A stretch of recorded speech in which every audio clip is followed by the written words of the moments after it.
Hi, my people.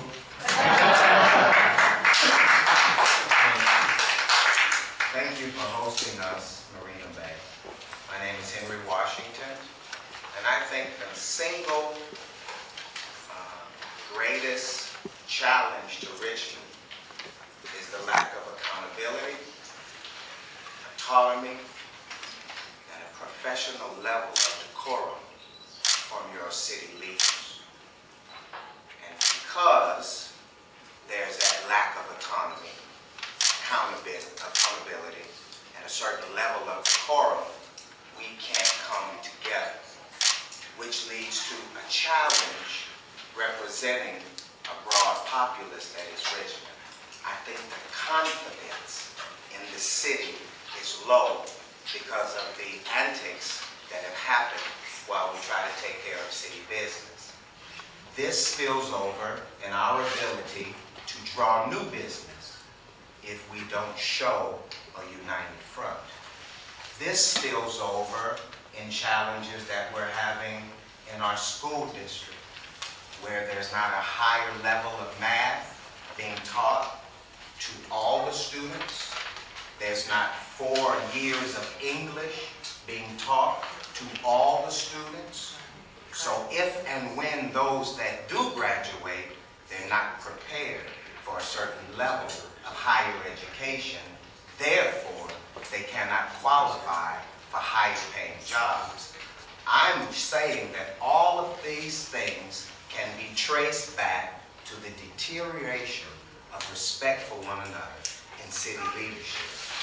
Not necessarily just the city council, but I mean throughout the whole city, there needs to be change. As it pertains to the budget, I agree with Attorney Ramsey.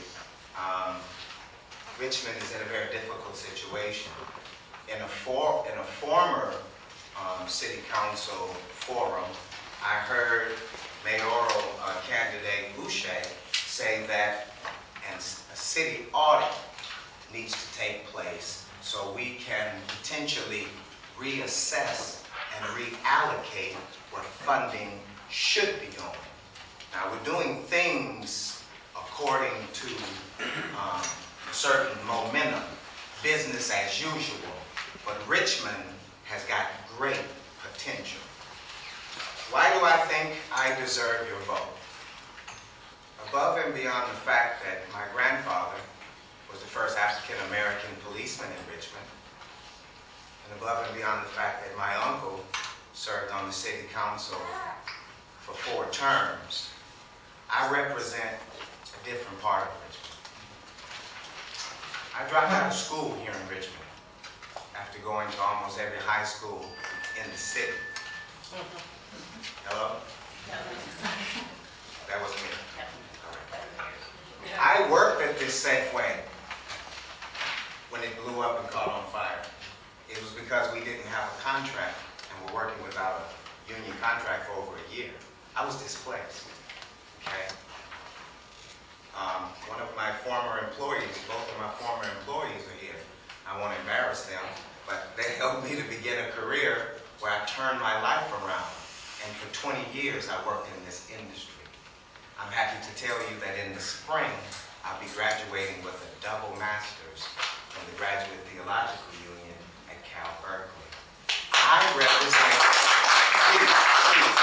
please, I represent the opportunity to turn things around. The crime rate being down, what did I do about the crime rate being down? I moved my church, a pastor here in the city, from Vallejo to Richmond, because in 2009, we lost 49 men dead. We were the 6th worst city to live in the United States. I began to work with other ecumenical ministers and other faiths and other social groups, RPD, Sheriff's Department, RPA, and other individuals to turn it around. And inside of 3 years, the crime rate dropped 55%. What do I do about blight? I pulled together the faith community and worked with the program, the city program, to remove garbage out. I'm willing to put my money where my mouth is. I want to represent you like I've represented every other neighborhood council. Thank you for the space.